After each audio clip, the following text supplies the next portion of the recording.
प्रणाम।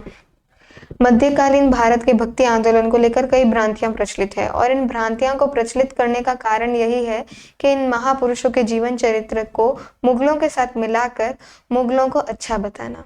तो आइए देखते हैं किस प्रकार हमारे इन महापुरुषों के जीवन चरित्र में अलग अलग प्रकार की भ्रांतियां जोड़ी गई एवं इनके जीवन चरित्र के साथ खिलवाड़ किया गया।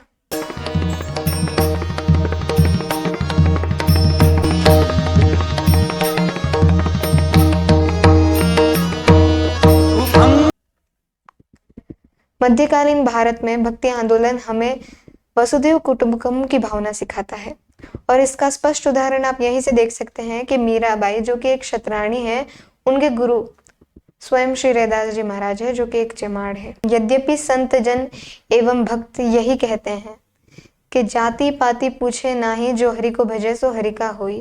एवं अपने अनेक पदों में भक्त कवियों ने ऊंच नीच बड़े छोटे का भेद हटाकर शुद्ध भक्ति का पथ प्रशस्त किया है। कुछ समय पहले श्री सूरदास जी महाराज के ऊपर एक मूवी बनाई जाती है जिसमें श्री सूरदास जी महाराज का जीवन चरित्र पूर्णतः गलत बताया जाता है। उसमें सूरदास जी को जन्मान तो नहीं बताया जाता है, किंतु यह बताया जाता है कि सूरदास जी किसी स्त्री के प्रेम में आते हैं एवं जब वह स्त्री उन्हें छोड़कर चली जाती है तो वे अपने आंख फोड़ देते हैं। यही नहीं, हमारे महापुरुषों को लेकर अनेक प्रकार की भ्रांतियां फैलाई गई है। जैसे कि श्री रामानंदाचार्य जी के 12 शिष्य थे, उनमें से 2 को लेकर तो कई प्रकार की भ्रांतियां फैला दी गई हैं और वह हैं श्री कबीरदास जी एवं श्री रैदास जी महाराज। रैदास जी महाराज और कबीरदास जी महाराज को लेकर अलग अलग प्रकार की भ्रांतियां फैला दी गई है, अलग अलग प्रकार के पंथ चालू कर दिए गए हैं।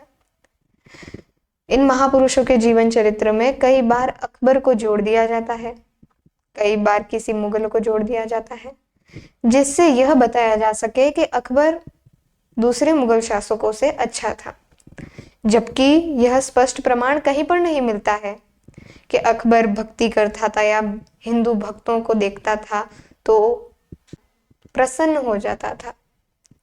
किंतु मुगलों को अच्छा बताने के लिए इस प्रकार के स्वांग रचे गए हैं। श्री चैतन्य महाप्रभु, श्री वल्लभाचार्य, श्री मीराबाई, सूरदास, अष्टछाप कवि एवं अनेक अनेक भक्त उस समय हुए और निर्गुण और सगुण उपासना के बीच में जो भेद था उससे किसी को खेद नहीं था, इन भक्तों को तो बिल्कुल भी नहीं। किंतु आज के समय में यह बताया जाता है कि निर्गुण भक्त जो थे, कबीरदास जी, रैदास जी, यह सब सटीक बातें करते थे। गुण उपासक यह मानता है कि ईश्वर इन भावों से युक्त तो नहीं है, किंतु अपने भक्तों के लिए वह इन भावों को दिखाता है। ऐसा किसी पद में या ऐसा किसी भी दोहे में सगुण उपासक भक्त कवियों ने यह नहीं कहा कि ईश्वर क्रोध से भरे हुए हैं, जैसा कि आजकल की गूगल वेबसाइट्स हमें बताती है। हमें शनय शनय यह समझना चाहिए और अपने वास्तविक भक्ति आंदोलन को देखना चाहिए। आजकल के नवयुवक जो इस देश के सिविल सर्विस में जा रहे हैं, आईएएस बन रहे हैं, उन्हें सुपरविजन आईएएस की कोचिंग क्या सिखाती है वह आप भी देख सकते हैं। जिस प्रकार के शब्द, कल्ट जैसे शब्द आजकल हमारे भक्ति आंदोलन को इंग्लिश में कहने के लिए कहते हैं भक्ति कल्ट, यह पूर्णतः गलत है। जैसा कि आप देख सकते हैं भक्ति कल्ट का मीनिंग क्या है, कल्ट शब्द का मीनिंग क्या है। कल्ट शब्द पूर्णतः भक्ति आंदोलन में जोड़ना गलत है, क्योंकि भक्ति आंदोलन यह सिखाता है कि कोई ऊंचा नीचा नहीं है, सभी एक भगवान के बनाए गए हैं। एवं भक्ति आंदोलन को लेकर कई और भ्रांतियां भी है, इसकी चर्चा हम बाद में करें, इसकी चर्चा हम अगली बार करेंगे। इसकी चर्चा तो अब हम जानेंगे इन भक्तों के चरित्र को स्पष्ट रूप से। हमारी वीडियोस आती रहेंगी इसी प्रकार इन महान पुरुषों के जीवन चरित्र को लेकर। अब से हम इन भक्ति आंदोलन के महान पुरुषों को लेकर, इन महापुरुषों के जीवन चरित्र को लेकर बहुत अब से हम भक्ति आंदोलन के महापुरुषों को लेकर वीडियोस डालेंगे, उनके जीवन चरित्र को आपके समक्ष लाएंगे एवं उन भ्रांतियों को हटाकर केवल सही स्वरूप उनके जीवन चरित्र का आप सभी के सामने प्रस्तुत करेंगे। जाते जाते प्रस्तुत करेंगे।